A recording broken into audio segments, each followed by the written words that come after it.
किसी भी काम को करते समय हम देखते रहते हैं कि वो ठीक तरह से हो पा रहा है या नहीं। अगर पहली बार कोई सब्जी या मिठाई बना रहा है और अंदाजा नहीं है तो बीच बीच में चख कर देख लेते हैं। अगर घर बनवा रहे हैं तो जानते रहते हैं कि सही सामग्री लग रही है या नहीं, मिस्त्री अपना काम समय से कर रहा है या नहीं। अगर हम इस तरह की जांच बीच बीच में नहीं करें तो काम के गड़बड़ हो जाने की आशंका रहती है। अगर पूरा काम हो गया और बीच बीच में उसे जांचा ही नहीं तो पूरा हो जाने पर पता लगाने का कोई फायदा नहीं कि कहाँ गड़बड़ थी, क्योंकि तब उसे सुधारने की गुंजाइश नहीं रह जाती और हमें बहुत नुकसान उठाना पड़ता है। बीच बीच में जांचने या आंकने वाले इस काम को ही आकलन कहते हैं और आकलन के आधार पर ही मूल्यांकन किया जाता है। आइए इसे एक उदाहरण से समझते हैं। कैसे हैं आप सब? अच्छे। Very good. तो आज हम लोग अपने दिन की शुरुआत करते हैं कुछ छोटे छोटे सवालों से। जल्दी जल्दी पूछूंगी, जल्दी जल्दी जवाब आएगा, ठीक है? ये क्या है मेरे? बाल। मेरे बालों का रंग काला। हम चिड़ियों को क्या खिलाते हैं? दाना। और वो चिड़ियों का क्या होता है जो हम चिड़ियों को खाना। एक ऐसा फल होता है जिसमें छोटे छोटे लाल लाल दाने होते हैं, अनार। बहुत बढ़िया। और टमाटर का रंग कैसा होता है? लाल। क्या है?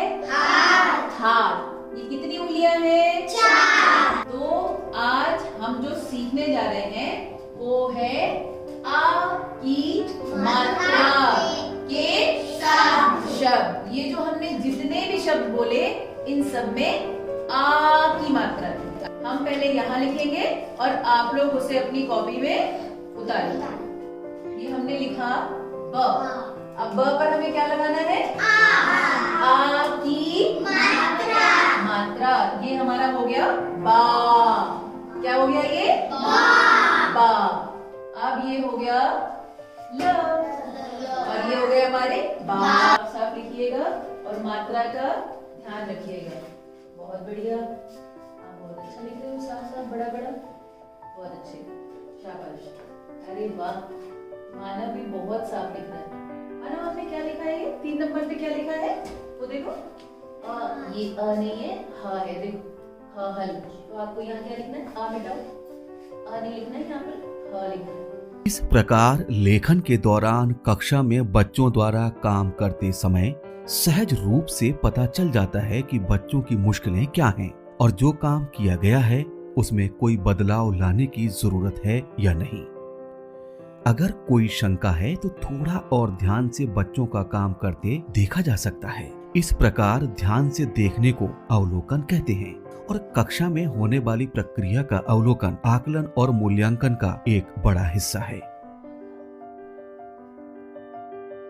आइए अब हम एक और कक्षा में चलते हैं और देखते हैं कि बच्चों में सुनने, बोलने, पढ़ने और लिखने के कौशल के विकास के आकलन के लिए शिक्षिका एक रोचक गतिविधि करवा रही हैं। पहचानना है और इनका नाम लिखना है। साथ ही हर चित्र के पास 3 शब्द लिखे हुए हैं। उस चित्र के नाम से मिलती। यहाँ पर शिक्षिका ने श्यामपट पर कुछ चित्र बनाए हैं और उनके नीचे कुछ शब्द लिखे हुए हैं और शिक्षिका बारी बारी से बच्चों को श्यामपट पर बुलाती हैं और इन चित्रों को पहचानकर उनका नाम लिखने को कहती हैं। ठीक है प्रियांशी, आम लिखकर दिखाओ।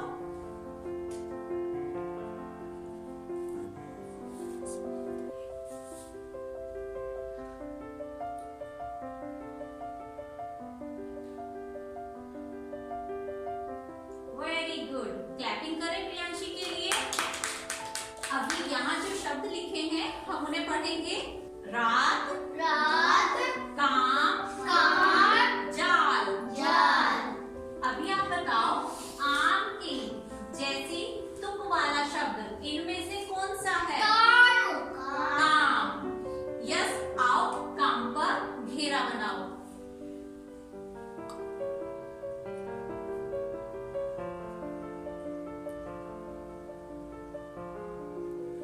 इसी प्रकार हम संपूर्ण कक्षा के सीखने के आकलन के संकलन का निर्धारण भी आउटकम के सापेक्ष कर सकते हैं। यहाँ हमें ये ध्यान रखना है कि बच्चे किस आउटकम के स्तर में हैं। उदाहरण के तौर पर यहाँ शिक्षिका बच्चों से पहेलियां पूछ रही हैं। बच्चे पहेलियों का उत्तर देते हैं, जिससे शिक्षकों को उनके मानसिक स्तर का अनुमान लगाने में सहायता मिलती है। ये पर्चियां हैं हमारे पास, ठीक है। कुछ पर्चियां हैं, इस पर्चियों में कुछ लिखा है, ठीक है। एक बच्चा इस पर्ची को उठाएगा और पढ़ेगा इसमें क्या लिखा है, और जब वो बच्चा पढ़ेगा तो और सब बच्चे ध्यान से सुनेंगे और समझेंगे और बताएंगे कि इस पर्ची में जो लिखा है वो कौन सा कार्य करता है, ठीक है, उसका क्या नाम है।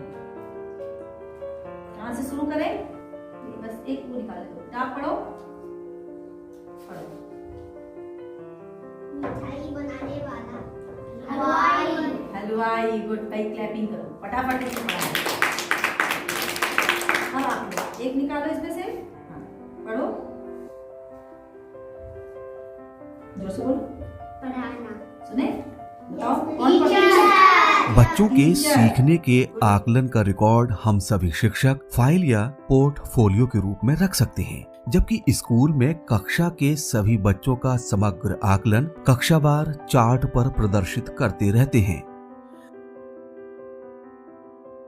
प्रेरणा तालिका में भी लर्निंग आउटकम को अंकित करते हुए हम ये जान सकते हैं कि किस बच्चे ने कितना सीख लिया है, क्या सीख लिया है और अभी क्या सीखना बाकी है।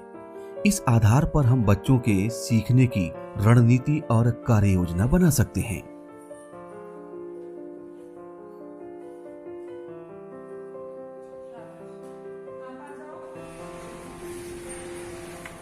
चलो आप पढ़ो यहाँ से। आज हम शब्दों का खेल खेलते हैं, अंताक्षरी खेलते हैं। जैसे एक बच्चा शब्द बोलेगा, फिर दूसरा बच्चा वो शब्द किस पे खत्म हुआ है उससे नया शब्द बनाएगा। रेडी है सब? पॉइंट्स भी दिए जाएंगे, ठीक है। चलो आप शुरू करो। पानी, पानी, पानी, न से बोलो, नल, नल, वेरी गुड। आप बोलो ला से, लाल, लट्टू, टमाटर, टमाटर, रथ, थर्मस, थर्मस। आप बोलो स से, सपेरा। सब बच्चों इस तरह से हमें सीखने सिखाने की प्रक्रिया में इस बात का विशेष ध्यान रखना है कि आकलन की समुचित प्रक्रिया का उद्देश्य बच्चों के सीखने में सुधार के लिए है। इसके जरिए हम पाएंगे कि किस लर्निंग आउटकम पर अभी और काम करने की जरूरत है या फिर किन बच्चों को अभी और मदद की आवश्यकता है। इसकी जानकारी के लिए शिक्षण सत्र के बाद बच्चों से वार्तालाप आवश्यक है। इस तरह जब एक सीखने के गैप का पता लगाया जाता है तो विशेष अवधारणा की मूल बातें फिर से आना महत्वपूर्ण है, या छात्रों से सरल प्रश्न पूछकर विषय के बारे में बातचीत करके स्पष्ट किया जा सकता है। छात्रों को उनकी प्रतिक्रिया को प्रस्तुत करने के लिए पर्याप्त अवसर देते हुए उन्हें सोचने का समय दिया जा सकता है। इस तरह से हम उन्हें सीधे उत्तर बताने से बचा सकते हैं। शिक्षकों के द्वारा सतत आकलन छात्रों को अधिक रूप से सजग और सक्रिय बनाता है। इससे उन्हें अपने शिक्षण अभ्यास को छात्रों की जरूरत के अनुसार बनाने में मदद मिलती है। इस प्रकार कक्षा में उदासीनता की जगह सीखने सिखाने के वातावरण को अवसर मिलता है और कक्षा शिक्षण की संपूर्ण प्रक्रिया में शिक्षक द्वारा सतत आकलन किए जाने से बच्चे सजग और सक्रिय रहकर अधिक सीखते हैं। साथ ही कक्षा में अनुशासन बना रहता है।